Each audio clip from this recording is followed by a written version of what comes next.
Pues de nuevo buenos días. Vamos a dar comienzo al primero de los bloques temáticos, que es el bloque histórico, y para impartir la ponencia que comienza este bloque histórico y que se denomina, vamos a ver, lo tengo por aquí, Cronología radiocarbónica y paisajes vegetales en el noroeste de Iberia durante la Edad del Hierro. Contamos con dos profesores a quienes paso a presentar. El profesor Jesús Jordá Pardo, compañero de la UNED, tengo el placer de tenerlo aquí. Es licenciado con grado en Ciencias Geológicas por la Universidad de Salamanca en 1982 y doctor en Ciencias Geológicas por esa misma universidad en 1992. Su tesis doctoral abordó el estudio del Plioceno y Cuaternario en el extremo oriental de la costa de Málaga, centrándose en el yacimiento del Pleistoceno superior y Holoceno de la Cueva de Nerja. Su labor docente e investigadora se ha desarrollado en la Universidad de Salamanca, Museo Nacional de Ciencias Naturales, Instituto Geológico y Minero de España, Universidad Autónoma de Madrid y Universidad Nacional de Educación a Distancia, donde desde 2009 es profesor contratado doctor en el Departamento de Prehistoria y Arqueología. Especialista en geoarqueología, geología del Cuaternario y arqueomalacología, ha dirigido excavaciones arqueológicas sistemáticas en varios yacimientos kársticos del Alto Valle del Jarama, en Valdesotos y en Tamajón, Guadalajara, así como un proyecto de investigación en el Castro de Sanchúis, Asturias. Ha realizado estudios geoarqueológicos en una treintena de yacimientos arqueológicos desde el Paleolítico inferior a la Edad Media en España, Francia y Portugal, entre los que destaca el yacimiento Pleistoceno y Holoceno de la Cueva de Nerja. Es autor de más de 1,5 centenar de publicaciones sobre geoarqueología y cuaternario. Entre los libros publicados cabe señalar Tectónica de placas, evolución de las ideas sobre la dinámica interna de la Tierra, en Editorial Santillana, 1998, y Rocas, formas y fósiles, patrimonio geológico de la provincia de Zamora, publicado por el Instituto de Estudios Zamoranos en 2006. Desde 2003 es el director científico del certamen de jóvenes investigadores organizado por el Instituto de la Juventud del Ministerio de Sanidad, Servicios Sociales e Igualdad y la Dirección General de Universidades del Ministerio de Educación, Cultura y Deporte. Yo no les voy a relatar el amplio abanico de publicaciones, de las últimas publicaciones, ni de las no últimas, porque están a su disposición en la página web y, desde luego, que no les daríamos lugar a ellos para impartir la lección, lo que sería una pena. María Martín Seijo, que es la profesora que le acompaña en esta ponencia, es investigadora. Su investigación se centra en el campo de la arqueobotánica, específicamente en el análisis de carbones y maderas arqueológicas. Su formación específica en este ámbito ha tenido lugar en el Laboratorio de Arqueobotánica de la Universidad Autónoma de Barcelona. El tema de su tesis doctoral, a xestión do bosque e do monte dende a idade do ferro á época romana no noroeste da Península Ibérica, consumo de combustibles e produción de manufacturas de madeira, tuvo como objetivo principal conocer cuáles fueron las estrategias de gestión del bosque y del monte a partir del tipo de aprovisionamiento de los recursos leñosos en el área noroeste peninsular, Galicia y región norte de Portugal. La investigación llevada a cabo permitió observar cómo la gestión de los recursos forestales varía a lo largo del primer milenio antes de Cristo, detectándose cambios en el patrón de aprovisionamiento a partir del siglo V antes de Cristo. La aproximación a la vida cotidiana desde la arqueobotánica ha permitido profundizar también en el conocimiento sobre los combustibles, las manufacturas o las prácticas de silvicultura y arboricultura. La metodología definida para la consecución de este objetivo combinó el método antracológico junto con detalladas observaciones dendrológicas y tafonómicas que han permitido realizar una caracterización más precisa de los recursos forestales consumidos por esas comunidades. Durante la elaboración de su tesis doctoral se puso en marcha un servicio de análisis en el seno del Grupo de Estudios para la Prehistoria del Noroeste Ibérico, de la Universidad de Santiago de Compostela, lo que ha permitido trabajar a ella con numerosas muestras de diferentes cronologías y áreas geográficas, redactando una guía de arqueobotánica que establecía los protocolos de muestreo, tratamiento de muestras, análisis y almacenaje. Durante estos años, una gran parte de estos análisis han sido publicados en artículos, capítulos de libros y presentados en diferentes congresos nacionales e internacionales. En muchas ocasiones, estableciendo diálogos y colaboraciones con especialistas en otras disciplinas complementarias a la antropología, como la carpología o la edafología. Desde el inicio de su trabajo se han utilizado procedimientos estandarizados, integrando la información en bases de datos que han sido integradas dentro de una infraestructura de datos espaciales y en el marco del proyecto de diseño y desenvolvimiento de un modelo de datos para una IDE arqueológica da idade do Ferro en Galicia. La utilización de este tipo de herramienta informática nos permitirá realizar todo tipo de análisis estadísticos partiendo siempre de datos georreferenciados. Actualmente se encuentra disfrutando de una beca postdoctoral para llevar a cabo el proyecto Alén do Bosque na idade do Bronce noroeste da Iberia. Estudo dos combustibles e das manufacturas en madeira a partir da cadea técnico-operativa. Su objetivo principal durante estos años será aumentar el conocimiento sobre las actividades cotidianas y sobre la relación establecida entre estas comunidades y su envolvente forestal durante la Edad de Bronce en el noroeste ibérico, en Galicia y centro-norte de Portugal, a través del estudio de evidencias arqueológicas y arqueobotánicas. Tampoco les voy a leer en esta ocasión la relación de publicaciones, que les invito a que lo hagan en la página web. Tienen la palabra, como quieran distribuir su tiempo y su orden, los profesores. Muchas gracias, José Luis.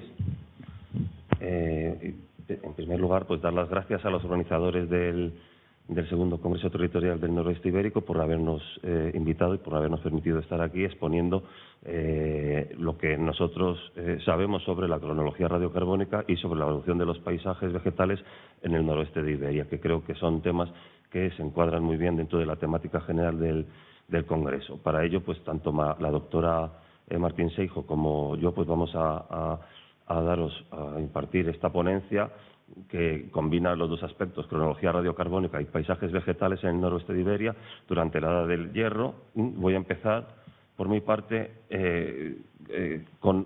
tocando el tema de radiocarbón y cronología de la Edad del Hierro en el noroeste de Iberia, para, posteriormente, la doctora Martín Seijo seguirá con los paisajes vegetales durante la Edad del Hierro en el noroeste de Iberia. Respecto a la parte que me concierne, que es radiocarbón y cronología de la Edad del Hierro en el noroeste ibérico, he de decir que no es un trabajo que haya desarrollado yo en exclusiva, sino que es el fruto de una colaboración entre diferentes especialistas de diversos organismos de investigación, entre los que podemos citar pues a la profesora Josefa Rey Castiñeiras, de la Universidad de Santiago de Compostela, Israel Picón Platas, de Acitania Arqueoloxia, Xestión de Patrimonio, a Emilio Abad Vidal, del CESGA, Centro de Alta Computación de Galicia, y a Carlos Marín Suárez, de la Universidad, que antes en la Universidad Complutense de Madrid y ahora en la Universidad de la República de Uruguay. El índice de lo que voy a tratar se reduce a estos puntos que veis aquí: una introducción breve, objetivos, metodología, un análisis cronológico de las dataciones que vamos a analizar, un análisis geográfico, un análisis arqueológico y unas conclusiones. En la introducción, resulta curioso que las primeras fechas de radiocarbono que se tienen para los castros del noroeste, para los poblados fortificados de la Edad del Hierro del noroeste de Iberia, pues las obtuvo un médico en 1971, el doctor Jesús Martínez, ¿no?, que fue el primer investigador que publicó las primeras fechas radiocarbónicas de un castro del noroeste de Iberia, ¿no? En este caso se trata de las dataciones del castro de Moías, que publicó en 1971. A partir de ahí, el número de dataciones con las que contamos ha aumentado casi podemos decir exponencialmente, ¿no? Y ahora contamos con una base de datos al respecto. Y dentro de esta línea de investigación, pues hicimos un pequeño proyecto con los investigadores que he citado al comienzo, titulado Radiocarbón y cronología de la Edad del Hierro del noroeste ibérico, con investigadores de la UNED, la UCM, la Universidad de Santiago de Compostela y el CESGA, ¿no? Cuyo objetivo era crear una base de datos de todas las fechas carbono 14 de la Edad del Hierro del noroeste de Iberia, que conocemos en este momento, y todas las que se van generando, creación de una infraestructura espacial de datos para que se alimente con estos datos, analizar de forma global todas las fechas radiocarbónicas, establecer las estrategias de acción para futuras investigaciones a partir de estos datos y poner a disposición de la comunidad científica los resultados del trabajo a través de Internet, ¿no? Que dado que estamos en la era de las tecnologías de la información y la comunicación y que todos estos trabajos se pagan con dinero público, pues creemos conveniente que estos datos, una vez los tengamos procesados y tengamos alimentado el sistema, pues estén a disposición de otros investigadores, ¿no?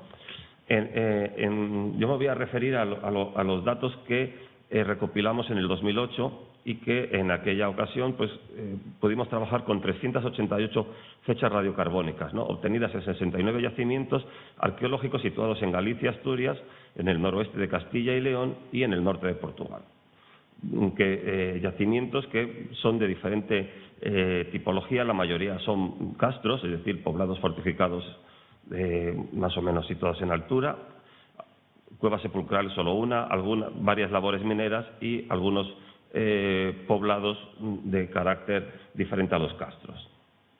Muchas son las publicaciones que, desde la publicación del doctor Jesús Martínez del 71 a la actualidad, pues han aparecido en diferentes medios de publicación de resultados científicos como revistas o monografías, ¿no?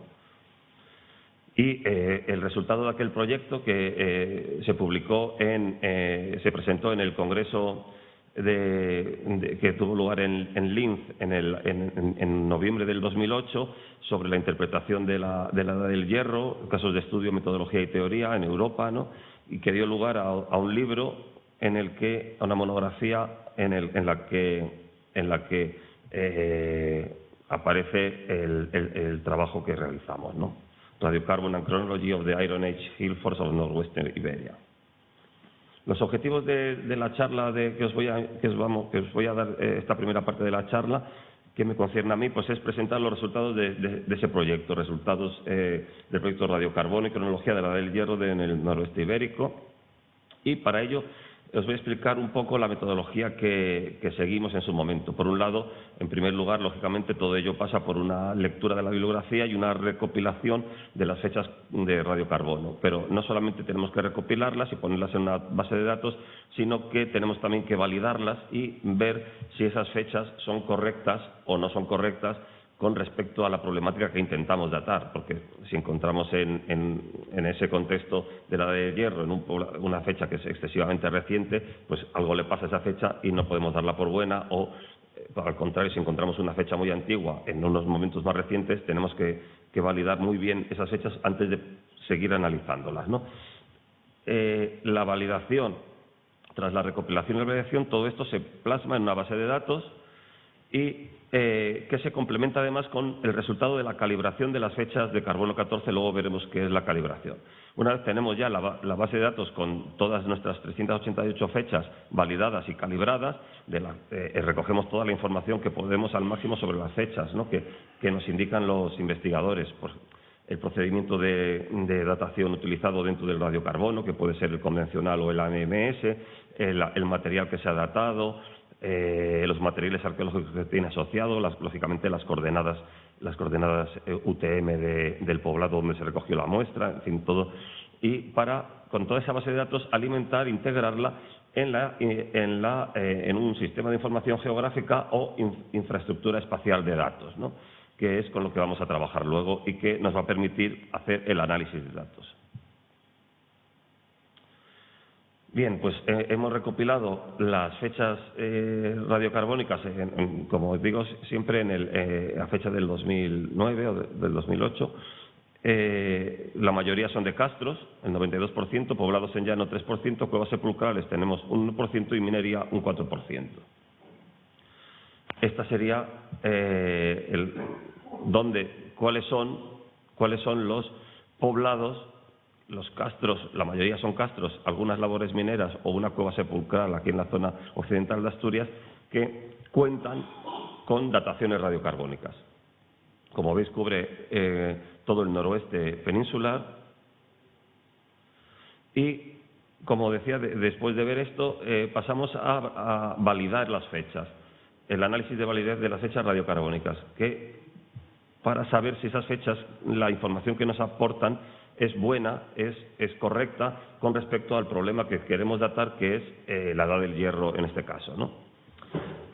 Bien, o sea, lo primero que tienen que cumplir esas fechas es que se encuentren dentro del rango cronológico del estudio, es decir, una fecha que se nos vaya más allá, 3 milenios más allá del primer milenio antes de la era, pues no nos vale, o una fecha muy reciente tampoco adolecen de un problema de representatividad, porque no son representativas del momento que queremos datar, ¿no?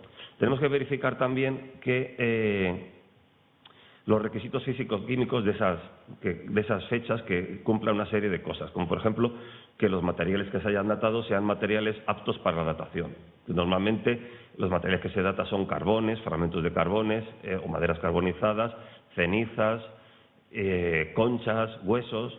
Eso es el tipo de material que se data. Pero claro, no es lo mismo datar un carbón único, como se puede datar ahora, que como se databa en los 70 o en los 80, que unías numerosos carbones y los mezclabas todos para conseguir el peso mínimo que te pedían en aquella época los laboratorios, ¿no?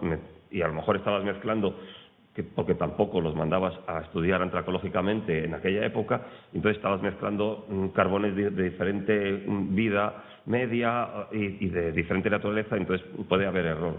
Luego tenemos los requisitos analíticos.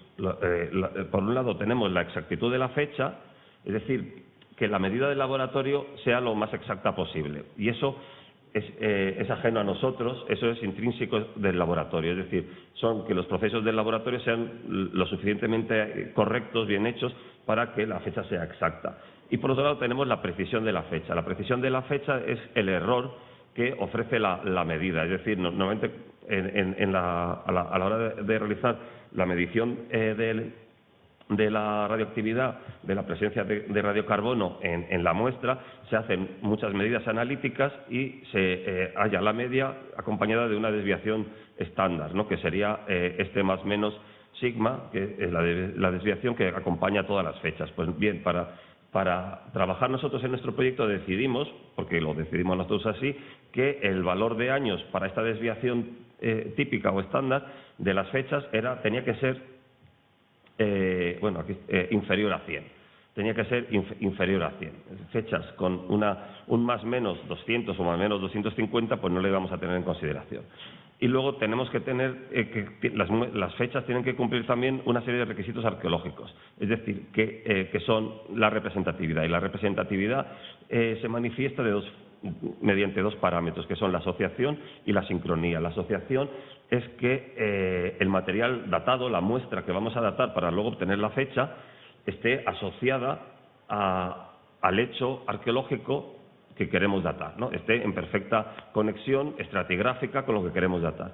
Y, en segundo lugar, tenemos la sincronía, que esa muestra que vamos a coger, esa materia orgánica que vamos a coger, sea sincrónica del proceso histórico que vamos a datar. Es decir, que si tenemos una estructura pétrea y cogemos un fragmento de carbón que encontramos en su interior, tenemos que tener la absoluta certeza de que ese fragmento de carbón es contemporáneo de la estructura pétrea.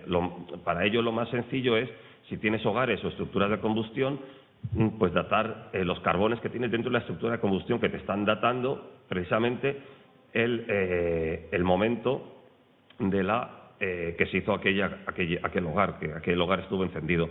Siempre y cuando teniendo en cuenta que podemos encontrar maderas, por ejemplo, que fueron cortadas, o que árboles caídos hace 100 años, que su contenido en carbono 14 se quedó sellado en el momento que fue el árbol cortado o el árbol cayó. por procesos naturales, ¿no? Entonces lo estamos quemando 100 años después, y lo que nos va a dar la fecha no nos va a dar la fecha del proceso de la combustión, sino nos va a dar la fecha de cuando el árbol murió, cuando dejó de interaccionar con la atmósfera en su intercambio de carbono, ¿no? Entonces eso es lo que hay que siempre valorar, ¿no? De hecho, tenemos casos en los que tenemos buenas muestras que tienen buena asociación, pero no tienen sincronía, ¿no? Y luego otros errores que pueden tener las muestras, como duplicación de códigos, falta de indicación de la precisión, laboratorios poco fiables, etcétera, ¿no? Bien, esto es el resultado de esta una copiado de pantalla de la base de datos, ¿no? Pues de todas las fechas que manejamos, de una porción. Aquí vemos todas estas falta de precisión porque tienen más de 100 años de desviación típica, no las hemos cogido, ¿no? Estas son fuera de ámbito del estudio porque son carbones antiguos, ¿no? Y dan una fecha antigua. Entonces, al final hemos trabajado con 69 yacimientos con fechas, 388 fechas, de las cuales solamente 61 yacimientos tienen fechas válidas, y de todas estas fechas válidas solamente son válidas 331 de las 388. Es decir, que nuestro estudio lo hemos realizado con 331 fechas, pero que han sido obtenidas además en 16 laboratorios, ¿no? Bien, luego viene el tema de la calibración, la calibración de las fechas carbono 14. Al principio, cuando se empezó a trabajar con el método del carbono 14, inventado por Libby, por el cual ganó el premio Nobel de física, pues se pensaba que el contenido en la proporción del carbono 14, del radiocarbono en la atmósfera, era permanente a lo largo del tiempo. Pero con la profundización de estudios de radiocarbono se vio que lo que tenía que ser una línea recta, que es esta línea del decaimiento del carbono 14, pues tiene altibajos a lo largo de la historia reciente. Pues hay momentos en los que hay más radiocarbono y hay momentos en los que hay menos, ¿no? Esto se debe a una serie de parámetros de índole desde la radiación solar,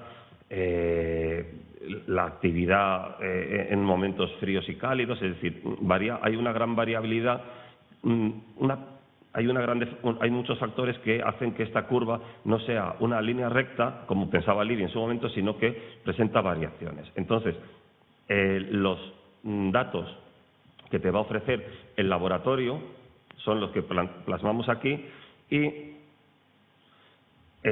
a la hora de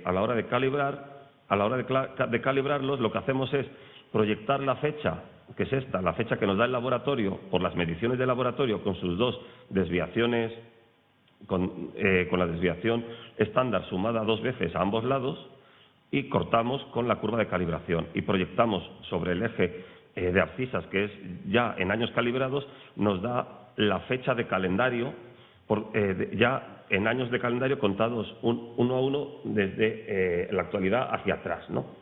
Entonces, ¿qué es lo que ocurre? Que las dataciones radiocarbónicas convencionales, tal como las proporciona el laboratorio, pues sufren un envejecimiento normalmente, ¿no?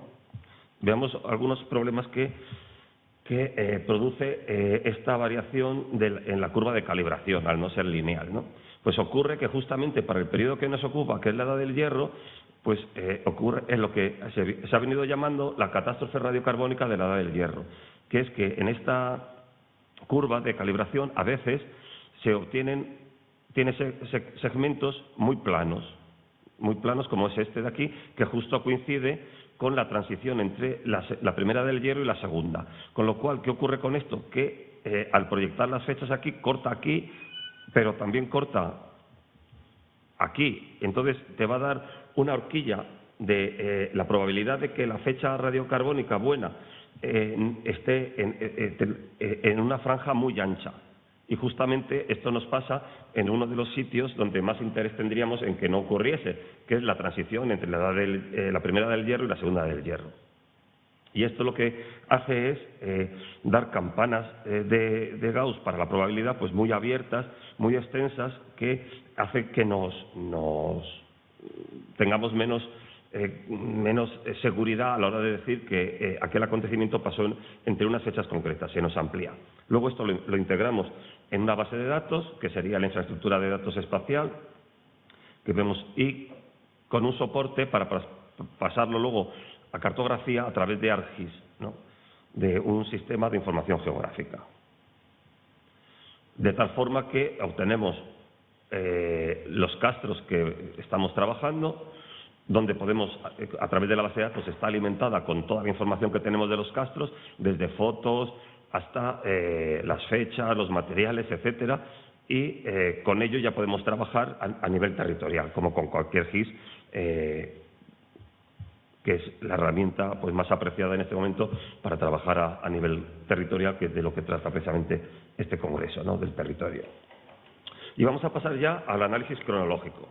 En el análisis cronológico, en nuestro proyecto, pues quisimos comparar las fechas de radiocarbono del noroeste, de Iberia, de la Edad del Hierro, de dos maneras. Primero, por contextos geográficos, a ver qué pasaba de una zona a otra del noroeste, y por contexto cronológico, a ver qué pasaba en el tiempo, desde una época más antigua, desde la transición con la Edad del Bronce hasta la época romana. Y por otro lado, quisimos obtener pues una periodización de la Edad del Hierro del noroeste de Iberia.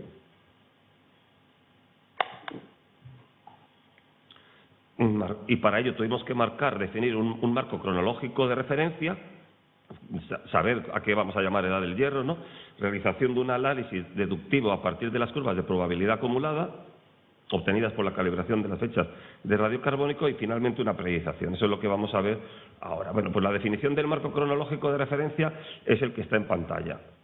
Partimos de que establecimos que íbamos a llamar pues bronce antiguo y medio aquello de edad superior al año 1200 en años calibrados antes de la era, bronce final entre 1200 y 800, primera del hierro entre 800 y 500-450 años calibrados antes de la era, segunda edad del hierro entre 500-450 y 150 años calibrados antes de la era, y ya la época romana entre esos 50, 100 y 400 años calibrados anno domini, ¿no?, y el periodo tardorromano y medieval a partir de esos 400 en adelante. Aquí vemos a nivel cronológico cómo se distribuyen las fechas por contexto geográfico. En este caso, utilizando los límites administrativos artificiales actuales de provincias, y para Portugal, pues lo que es el noroeste de Portugal, ¿no? Y vemos cómo por contexto geográfico, desde el punto de vista cronológico, vemos que los castros del noroeste de Portugal, de la zona de A Coruña y del oeste de Asturias, pues tienen un arranque en un momento anterior al año 800 a.C., es decir, en momentos del bronce final y incluso algunos del bronce antiguo y medio, ¿no?, como es el caso de Portugal. Pero lo que vemos, lo que llama poderosamente la atención es que en el resto del territorio, la mayoría de los castros que tienen dataciones, estamos aquí hablando solamente de los castros para los cuales contamos con dataciones, es decir, hay otros muchos castros que no tienen dataciones radiocarbónicas y que aquí no se consideran. Arrancan todos sistemáticamente hacia el año 800 antes de la era. Ese sería una de las primeras cosas curiosas que vemos comparando por contexto geográfico y viendo y vemos también que todos terminan más o menos hacia la misma época, ¿no?, hacia más o menos el año 200, con algunas perduraciones posteriores tardorromanas o incluso medievales.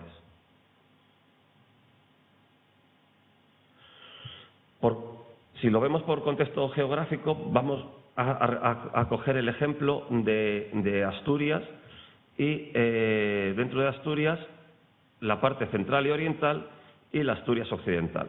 Aquí observamos también otra vez prácticamente lo mismo, ¿no? Como en la Asturias occidental, que son estos castros,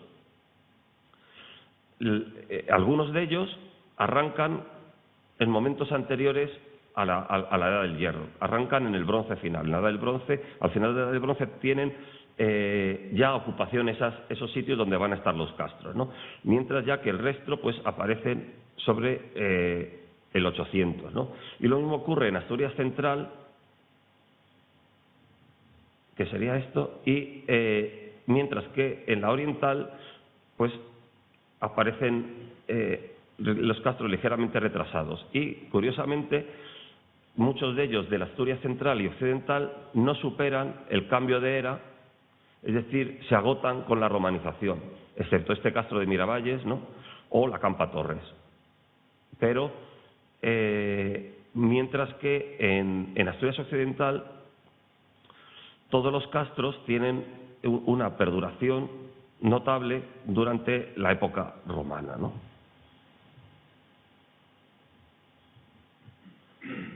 Si los comparamos por contexto cronológico, vemos que tenemos, como decía antes, tenemos castros que sus niveles más antiguos corresponden a la Edad del Bronce antiguo y medio. Un alto número de castros, que son sobre todo los de A Coruña y norte de Portugal y occidente de Asturias, tienen su arranque, sus niveles más antiguos en el Bronce antiguo, pero el grueso tiene su arranque en la Primera del Hierro. Y de la Primera del Hierro tenemos muchas fechas, tuvimos que desdoblarlo en dos porque el programa no permite que aquí haya más de 100 fechas acumuladas, ¿no? Entonces, vemos que la Primera del Hierro está muy bien representada con estas dos curvas que dan paso a la Segunda del Hierro, que viene a extenderse entre 400 y el cambio de era, que es lo que dijimos antes, y el periodo romano, que se circunscribe más o menos pues a unos momentos antes del cambio de era, unos 50, 100 años antes del cambio de era, y hasta el año 200 y se puede extender con algo menos de probabilidad pues hacia el 300, ¿no? Y luego tenemos casos puntuales de ocupaciones tardorromanas y medievales en algunos castros de los que hemos podido contar con fechas radiocarbónicas para esos periodos, ¿no?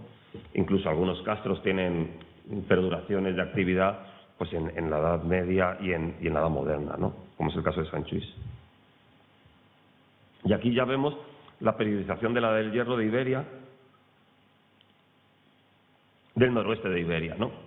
Entonces vemos cómo, de manera más gráfica que la anterior, con colores, ¿no?, vemos los momentos más antiguos que corresponden a la Edad del Bronce, ya sea antiguo y medio como Bronce final. La Primera Edad del Hierro, la Segunda Edad del Hierro, entre ese 500 y cambio de era, y la época romana. Esta sería la periodización que hemos podido establecer para la ocupación de los castros, que, como veis, es una ocupación prácticamente continua en función de las dataciones radiocarbónicas. No quiere decir esto que absolutamente todos los castros tuvieran una ocupación continua sin vacíos de ocupación intermedios. Es posible que en este milenio largo de ocupación que detectamos para los castros haya habido momentos coyunturales de abandono, pero que luego se han vuelto a retomar. Y eso, claro, eso se ve en castro por castro, ¿no? Y aquí lo que vemos es la amplitud cronológica de la Edad del Hierro en el noroeste, pero por áreas geográficas, ¿no? Aquí lo vemos por áreas geográficas y vemos lo que ya intuíamos al empezar a trabajar con las fechas, ¿no? Que el oeste de Asturias, la zona de la provincia de A Coruña y sobre todo la zona de la costa y el noroeste de Portugal, pues son los castros que tienen una mayor ocupación desde momentos antiguos de la Edad del Bronce hasta el periodo romano, incluso hasta el periodo tardorromano y medieval, quitando a Coruña, que no tendría estos casos, y en el norte de Portugal, que lo que vemos es que los castros tienen una ocupación desde el bronce final y anterior y hasta el cambio de era, y a partir de ese momento pues hay un vacío. No está representada en los castros, insisto, en los castros que tienen dataciones radiocarbónicas, no está la ocupación romana, y luego existen perduraciones con ocupaciones tardías de la Edad Media, como ocurre también en la zona de Lugo, ¿no? Sin embargo, vemos que la Edad del Hierro está bien representada. La Edad del Hierro está bien representada en todos los castros, la primera y la segunda Edad del Hierro, en algunos mejor las dos, ¿no? En otros con más vacíos de fechas para la primera Edad del Hierro, pero por lo general podemos observar que existe una continuidad entre la primera Edad del Hierro y la segunda Edad del Hierro, en la que se van a producir unos cambios que veremos a continuación, ¿no? Y vemos que todos los castros, quitando los que he citado del norte de Portugal, todos los castros tienen a nivel regional ocupación romana, aunque algunos más que otros, y sobre todo los castros del occidente de Asturias tienen una gran ocupación romana, una gran perduración de ocupación romana, que comparándolo, por ejemplo, con los del este y centro de Asturias, es muy notable. Esto se debe a que en el occidente de Asturias hay materias primas auríferas que permiten la extracción de oro, la obtención de oro, y los castros de occidente de Asturias van a servir de herramienta para el control logístico de esa minería del oro romano en el occidente de Asturias. Bien, después del análisis cronológico, que es el que hemos visto ahora, vamos a pasar al análisis geográfico, básicamente de carácter descriptivo y en una primera fase y después secuencial. Para ello vamos a ver los castros atendiendo a estas características: situación, número de fechas, validez, materiales, y luego haremos un análisis secuencial con mapas de isocronas de la primera ocupación y con mapas dinámicos. Esta sería la situación geográfica actual, ¿no? De los castros que hemos analizado con fechas radiocarbónicas, castros de la Edad del Hierro del noroeste de Iberia. Con su situación, aquí colocados, con su situación en la geografía romana. En este caso, lo que quiero dejar claro es que tenemos puestos los castros en la geografía romana, que la geografía romana hace alusión a los pueblos que habitaban el noroeste cuando llegaron los romanos. Claro, a los pueblos del siglo VIII no tienen nada que ver con los astures probablemente que vieron los romanos. O sea, no eran los mismos astures que vieron los geógrafos romanos cuando conquistan el noroeste, ¿no? Y lo que sí vemos es que los castros se ciñen prácticamente al eje, se limitan por el sur, por el río Duero, y prácticamente por el este, por el río Esla, ¿no? Hasta llegar a la costa. Esta sería, digamos, la zona de distribución de los castros de este noroeste nuestro, que a lo mejor no coincide con el campus noroeste exactamente, que baja hasta Extremadura, ¿no? Ahora, ¿no? Pero este es lo que en prehistoria y en protohistoria de estos momentos pues llamamos noroeste, ¿no? En cuanto al número de fechas por yacimientos, vemos que algunos castros están muy bien datados, tienen numerosas fechas, ¿no? Chao San Martín, Sant Lluís, la Campa Torres, debe ser Oneisón, Troña, hay un montón de castros que tienen más de 20 dataciones radiocarbónicas, ¿no? Algunos pues tienen un número más bajo, como pueden ser los zamoranos. En cuanto a la validez, pues la mayoría de los castros, la mayoría de las fechas son válidas, ¿no? Vemos la parte azul son las fechas válidas, rojas son segmentos más pequeñitos, excepto en este caso, que son fechas obtenidas en un laboratorio, una parte de las fechas obtenidas en un laboratorio que no tiene precisión, que ya se ha visto que no tiene precisión, un laboratorio curiosamente japonés, pero que no. Algunos, pues todas las fechas son válidas, ¿no? Todas las fechas con las que contamos, ¿no? En cuanto a los métodos usados, que como ya dije, pueden ser dos, que son el radiocarbono convencional y el radiocarbono por acelerador de partículas, que es el que se conoce popularmente como AMS. Pues vemos que prácticamente, claro, el AMS aparece en los 90, entonces todas las fechas de los 80 y anteriores, y de los 90 y también adelante, porque claro, hay que decir que el AMS vale 5 veces más que el radiocarbono normal, ¿no? Entonces, pues normalmente si tenías suficiente cantidad de carbón o de hueso para datar, lo databas con método convencional, ¿no? Y luego hay algunos pues de que carecemos de información porque los autores no han tenido a bien poner el método que han utilizado en las publicaciones, ¿no? Los materiales datados son, como dije antes, muy variados, pero la mayoría son carbones. Estos negros son carbones. Carbones son fragmentos de materia orgánica carbonizada, normalmente de madera carbonizada, ¿no? Pero también tenemos en la costa conchas, o tenemos madera, o tenemos pues semillas, ¿no? Semillas en algunos sitios, ¿no? Básicamente los huesos en otros, ¿no? Esto sería como en la Campa Torres, ¿no? Y aquí vemos ya todos los castros,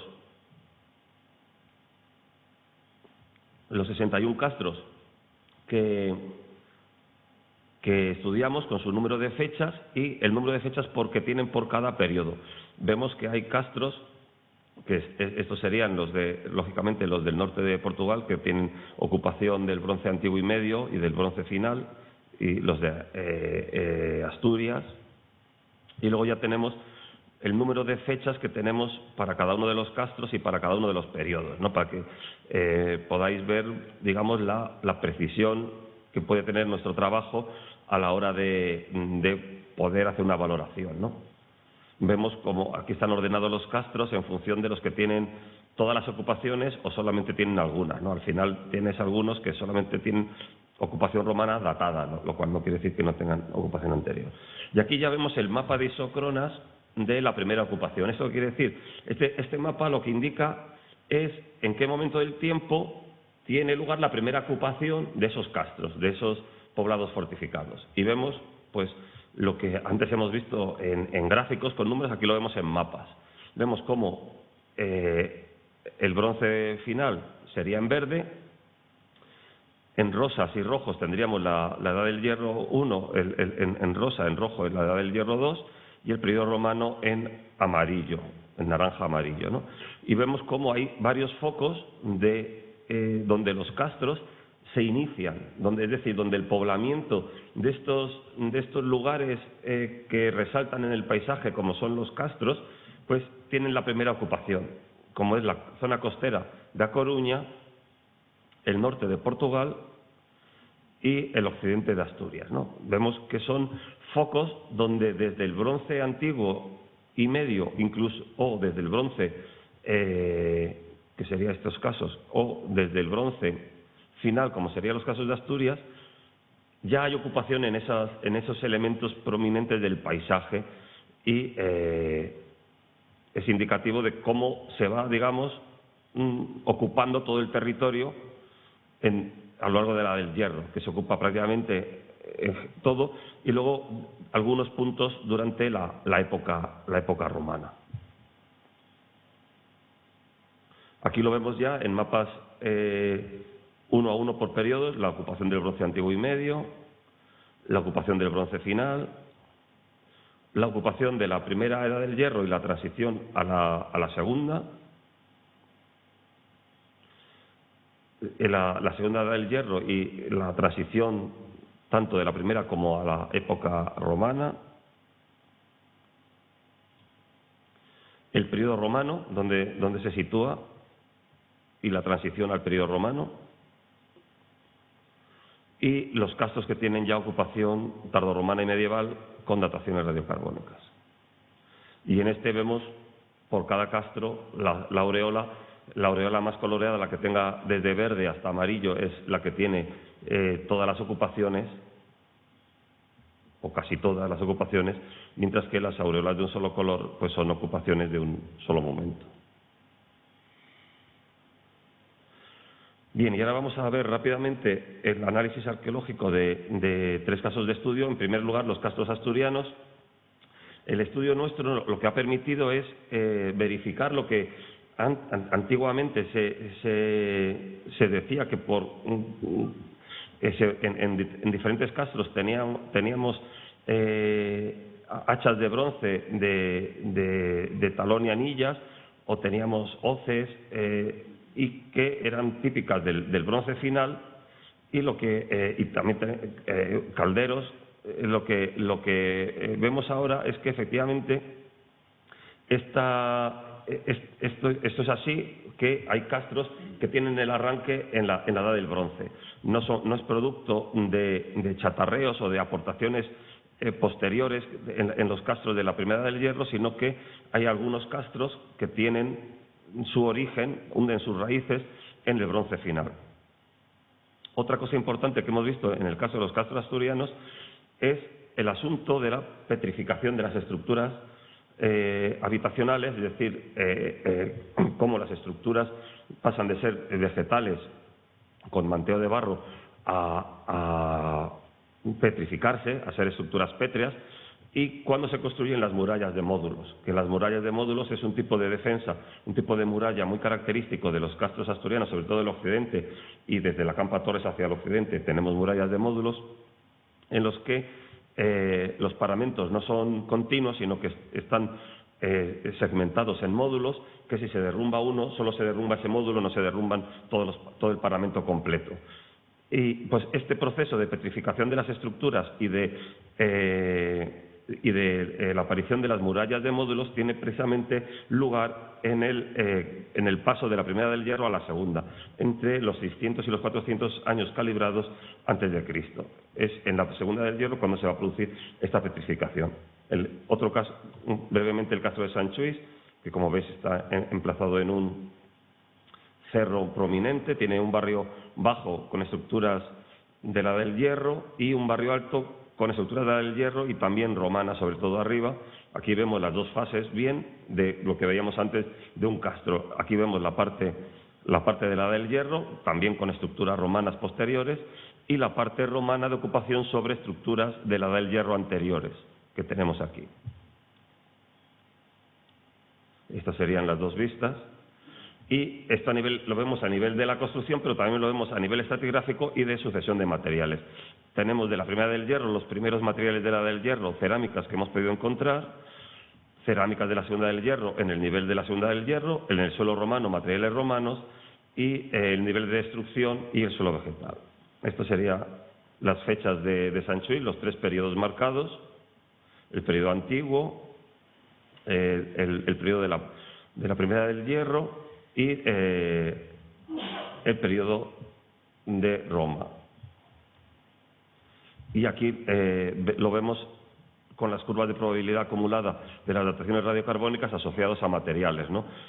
El bronce final, la primera del Hierro, la segunda del Hierro y la época romana, que con las características de materiales de cada una de ellas, ¿no? Pues desde cerámicas con materiales de la cadena tecnológica operativa prerromana, tanto de la primera edad del Hierro como de la segunda, y ya en época romana persisten estos materiales, pero ya aparecen materiales cerámicas de la cadena tecnológica operativa romana, ¿no? Y en el caso de Galicia, en A Coruña, tenemos el castro de Agraña, en el que también tiene muy pocas dataciones, pero sin embargo aquí la arqueología da más información que las dataciones, ¿no? Puesto que tenemos bien documentados niveles de la primera del Hierro, de la segunda y de la época romana. La primera y la segunda del Hierro, en este caso, con estructuras vegetales manteadas con barro, ¿no? No se produce aquí esa petrificación que se produce en un momento más tardío. Ya las casas de piedra, en este caso, aparecen en época romana, o materiales como de la primera del Hierro o de la segunda, diferentes materiales metálicos y materiales ya de la época romana que van asociados a molinos giratorios de rotación, mientras que en la Segunda del Hierro lo que teníamos eran molinos planos, ¿no?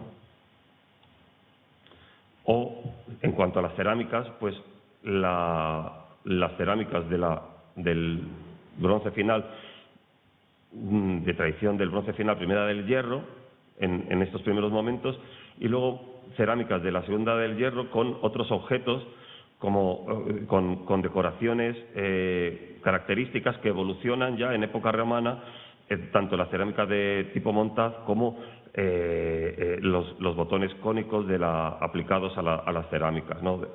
Y ya cerámica característica romana, ¿no? Para terminar la parte de la cronología radiocarbónica, pues con este trabajo proponemos la primera seriación radiocarbónica de la Edad del Hierro del noroeste de Iberia. Las fechas calibradas hemos visto que nos indican la ocupación de los castros, que tiene lugar fundamentalmente entre el siglo VIII antes de nuestra era y el siglo II después de nuestra era, en términos calibrados. También percibimos que los castros arrancan antes en Galicia occidental y en el occidente comienzan en el bronce final en Galicia occidental y en el occidente del Valle del Duero, que sería la zona de Portugal, y en Asturias occidental, y se retrasa a la Primera del Hierro, el origen de los castros, al resto del territorio, ¿no? En el oeste de la zona cantábrica, es decir, Asturias, la petrificación de la estructura se produce en la transición entre la Primera y la Segunda del Hierro, a la vez que aparecen las murallas de módulos, y en ambas zonas los castros muestran una larga ocupación durante toda la Edad del Hierro.